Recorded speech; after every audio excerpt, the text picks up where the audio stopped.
Hey, Scott Russell, 27th of March 2023. I don't know if you saw today, I've shared a video that from a financial advisor in the US who's actually talking about the state of the banks, and then he goes on to talk about how basically he's in crippling fear over what's happening, working 18-hour days, and it's pretty evident that the economy is in a bad way. And then he talks about how it hasn't collapsed yet.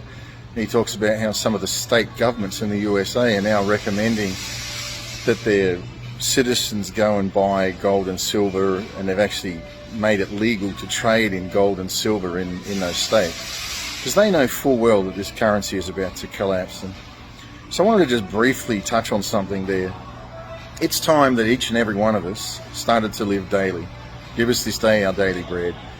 You know, it's wonderful to have a significant amount of money in the bank. It's significant to have self-sufficiency, but they're coming after that. Now, we can be offended, we can sit in the offense of that and blame people and, you know, carry on and cry and throw our tantrums and whatever else, but at the end of the day, that's not going to get your family fed.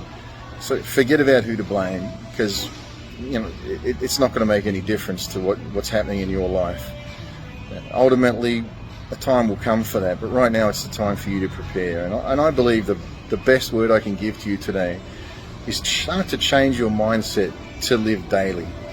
Maybe that means you're going to shop daily. Maybe that means you're going to get what you need for today. Because, you know, I've lived that for 20-something years, and your mindset starts to change. And what happens now is my security is not what's in the bank. My security is not in what lies around me that I'm able to control.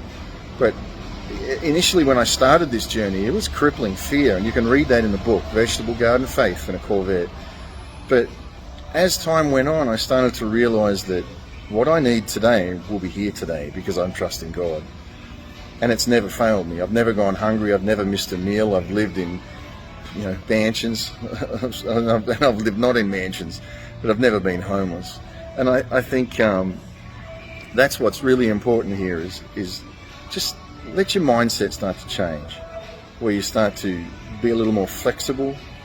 Maybe instead of just always wanting that one brand of yogurt, I mean, your family wants, they'd only buy one brand and one flavor of that brand.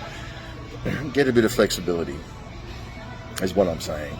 Start to get past the fear, get past the injustice of this, get past the offense of this, and give it to God. And as we give it to God, inside of us, peace comes. Yeah, I still get scared. I'm scared of what's coming. I believe I see what's coming. It's driving me. I know why I'm here. I know what my part is to play in this, and I know the voice that I need to be. And part of that's in that book. You can see it. Read it.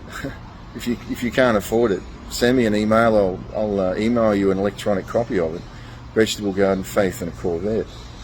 But start to snap out of the offense and live. Proactively take control of your life.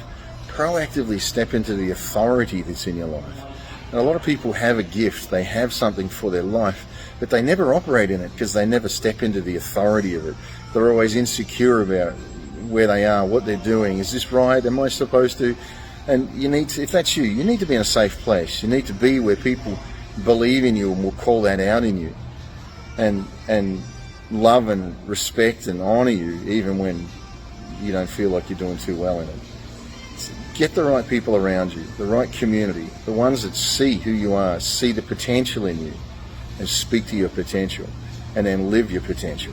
Because when authority comes into your life, spiritually, I mean, for me, I surrendered my life to my Creator, you know, and in doing that, it brought an authority of the Spirit, where I could understand more about who I was and what I was made for and why I'm here. And some of you, I believe, had the invitation to the same thing.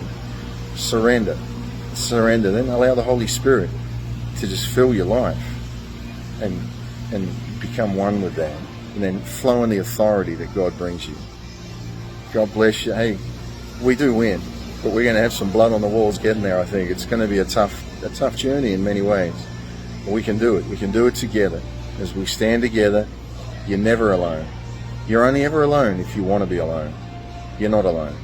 So don't get depressed. Don't lock yourself in a room and think it's hopeless. It's never hopeless. It's only hopeless when you decide it's hopeless. There will always be a way when you surrendered, like I did, to your Creator. I surrendered to Jesus. I don't live religion. I'm not caught up in religion. I don't attend a regular church because I believe church is people. It's not an organization. So I am constantly in church with people. Daily life, we sit together, we fellowship those of like mind, building up each other in the faith of what we know is coming. So stay strong, stay strong. God bless. And I love your spirit. If you didn't have the same spirit, you wouldn't be listening to this.